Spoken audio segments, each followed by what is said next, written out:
Hi and welcome to the latest Ancient Egypt news from the 4th week of October. Egypt's Ministry of Tourism and Antiquities has dismissed recent foreign media claims suggesting that the tomb of King Tutankhamun in Luxor is at risk of collapse due to cracks and rising humidity. Mohammed Khaled, Secretary General of the Supreme Council of Antiquities, the SCA, described the reports as completely unfounded, adding that the tomb is structurally sound. There are no threats to its stability or to the integrity of its wall paintings, the ministry's statement quoted him as saying. Khaled pointed out that the SCA conducts routine inspections of the site in coordination with the Getty Conservation Institute, the GCI, which has been a key partner in preserving the tomb. The collaboration, he added, ensures that the tomb's microclimate and structural conditions are continuously monitored and documented. According to the ministry, a recent GCI report supports its position, confirming that no physical or chemical changes have been observed in the tomb's condition for over 100 years. The visible cracks on the walls, the report noted, are not new but have remained unchanged since British archaeologist Howard Carter discovered the tomb in 1922, the statement added. The statement also pointed out that according to the Getty report on this issue, some of the international reports appear to have relied on a research paper containing inaccurate assumptions and exaggerated conclusions. This is possibly due to misinterpretation of data or confusion between Tutankhamun's tomb KV62 and another burial site in the Valley of the Kings. Tutankhamun's tomb has undergone extensive conservation work over the past decade, carried out under the supervision of the Getty Conservation Institute and Egyptian experts. The project, Khaled said, adhered to the highest international standards and has made the tomb one of the best preserved monuments in the Valley of the Kings. The sun aligned on Wednesday, October the 22nd on the face of King Ramesses II statue at his great temple in Abu Simbel in southern Aswan. A unique astronomical phenomenon continued for around 3,300 years. The event lasted for 22 minutes. Director General of the Egyptian, Greek and Roman Antiquities Department in Aswan, Fahmi El Amin, said that this historic phenomenon, occurring twice a year on February the 22nd and October the 22nd, was witnessed by numerous officials and leaders in the governorate, led by the Deputy Governor of Aswan, Amar Lashin. The event was also attended by representatives from the Ministries of Antiquities, Tourism and Culture, along with about 4,000 Egyptian and foreign visitors, and millions more watched live on television and global media outlets. The phenomenon was also displayed on large screens set up in the temple courtyard. Chief Inspector of Antiquities in Abu Simbel, Ahmed Massoud, said the event began with the first rays of sunlight which penetrated the walls and halls of the temple and reached the sanctuary, the Holy of Holies, flooding the statue of King Ramesses II with light. The sunlight then quickly spread, illuminating the faces of the other statues inside the sanctuary, those of the gods Amun and Ra-Harakti, whom the ancient Egyptians revered, while the statue of Ptah, the god of darkness, remained untouched by the sunlight. The Chief Inspector of Antiquities in Abu Simbel confirmed that the phenomenon symbolized the ancient Egyptians' belief in the connection between King Ramesses II and Ra, the sun god. The Cabinet, in its 63rd meeting, headed by Dr. Mustafa Madbouli, approved the issuance of non-circulating commemorative coins to celebrate the opening of the Grand Egyptian Museum, the GEM, scheduled for November the 1st. A Cabinet statement clarified that the coins will be issued in both gold and silver in denominations of £1, £5, £10, £25, £50 and £100. This is intended to immortalise this cultural and historical event, which represents a landmark in the trajectory of modern Egyptian heritage.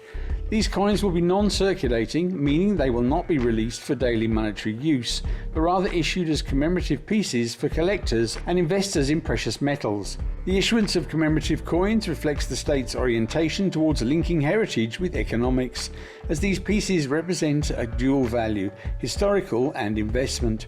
Economic experts believe that issuing gold and silver coins for a major national occasion contributes to enhancing local demand for precious metals. It also reflects the government's confidence in the economic symbolism of the yellow metal as a safe haven and a value that preserves purchasing power over time. The Egyptian Mint, affiliated with the Ministry of Finance, is scheduled to undertake the execution of the new issuance according to the highest technical and aesthetic standards, including artistic designs that embody the Grand Egyptian Museum, its history and its future vision. The opening ceremony of the GEM is expected to be attended by high-level leaders of nations, global cultural institutions and international organisations, in an event anticipated to be the largest in the history of modern museums, thereby reinforcing Egypt's position as the capital of human heritage. His Excellency Sergio Mattarella, President of the Italian Republic, recently inaugurated the Treasures of the Pharaohs exhibition held at the Scuderia del Quirinale in Rome, a venue affiliated with the Italian Presidency.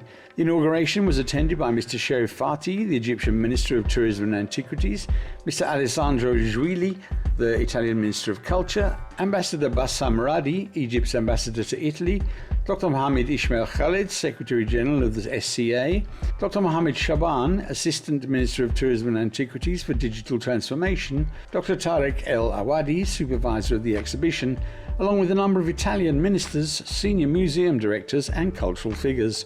The opening ceremony witnessed extensive media coverage from international and Italian news agencies, television channels and newspapers, reflecting the scale of global interest in this unique exhibition and the high esteem in which ancient Egyptian civilization is held in the global cultural consciousness. In his speech during the inauguration, Dr. Khaled of the SCA expressed his deep gratitude for the fruitful cooperation between the Supreme Council of Antiquities and the Scuderia del Quirinale exhibition hall, under the supervision of Dr. Tarek El Awadi.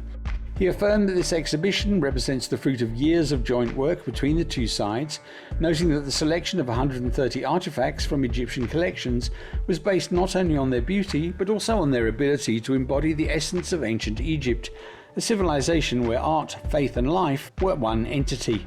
He explained that displaying these treasures in Rome represents an act of cultural sharing and rapprochement, expressing his hope that visitors would feel what archaeologists feel every time they discover a 3,000-year-old statue.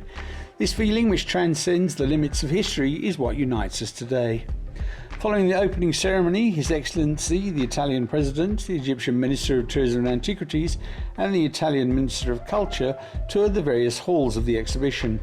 During the tour, they listened to a detailed explanation from the Secretary General of the SCA and Dr. Christian Greco, Director of the Egyptian Museum in Turin, about the most important artifacts on display and the artistic and spiritual aspects they represent, which reflects the depth and eternal splendor of the ancient Egyptian civilization.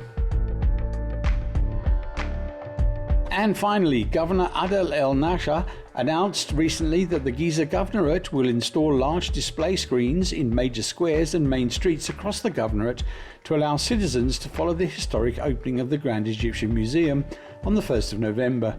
The initiative includes broadcasting the official promotional video, event logo and live coverage of the opening ceremony, enabling residents to enjoy the celebrations in a festive atmosphere.